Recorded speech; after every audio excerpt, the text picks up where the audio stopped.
remembers of days gone by, and I lost my place. No, now we're going to listen.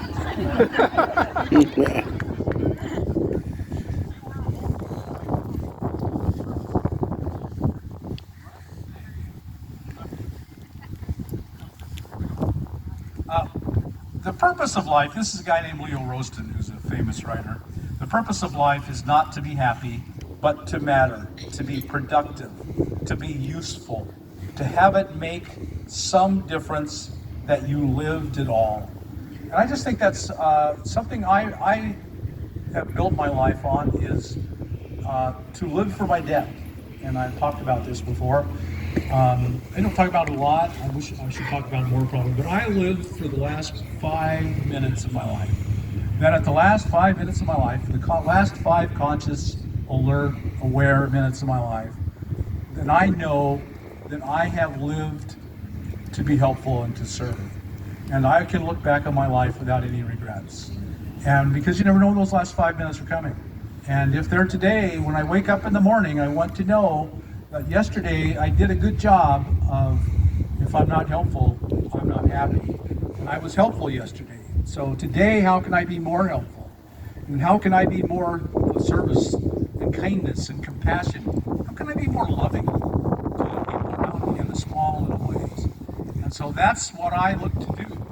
Another quote from a guy named Albert Schweitzer. Some of you are old, a lot of us are older, we may remember Albert Schweitzer. He was a doctor in England. And this was in the 30s, I believe, could have been the 40s.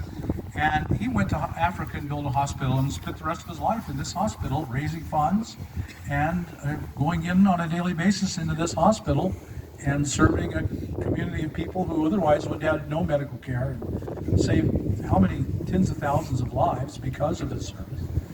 And so he became very famous, very well known. Albert Schweitzer is one of those names that's associated with service and compassion and kindness. And he was asked to speak at a commencement at one of the big universities in England. And this was part of his commencement speech. And it's something I always try to bear in mind.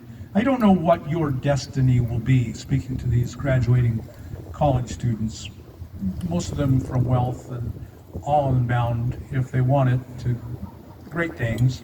I don't know what your destiny will be, but one thing I know, the only one among you who will be really happy are those who will have sought and found how to serve. And that's really what I believe in life. Norm was right, and I can base my life on what Norm so wisely said. If I'm not helping, I'm not happy. And so I'm glad you're here, and I hope that this week, these next 2 weeks, will contribute to your happiness and your lifelong joy. It will be one of the great memorable experiences of your life. And a foundation stone that you can build your life on. That this is what I want my life to be full of. So be like Norm. That's my advice.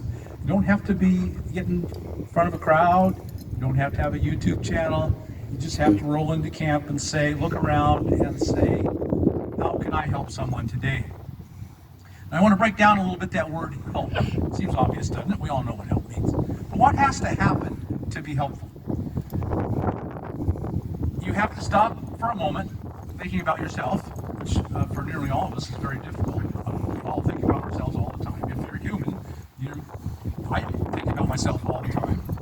But for that moment, as long as you possibly can, you stop thinking about yourself and you look around and say, oh, there's Mary. Mary's struggling with that. I wonder if I can go help her. And maybe you can. And maybe you can't. But just, hey, Mary, can I help you? Is all the help Mary needed that day. You never know. That's all. It's not. You're not changing the world, but you change Mary. And so helping means to shift your focus briefly away from yourself. And I don't mean that negatively. We all think about ourselves. That's what we do. That's what it means to be human. But as much and in an increasing way, shift your focus away from myself and what's going on in my life to her or him or them or what's going on here.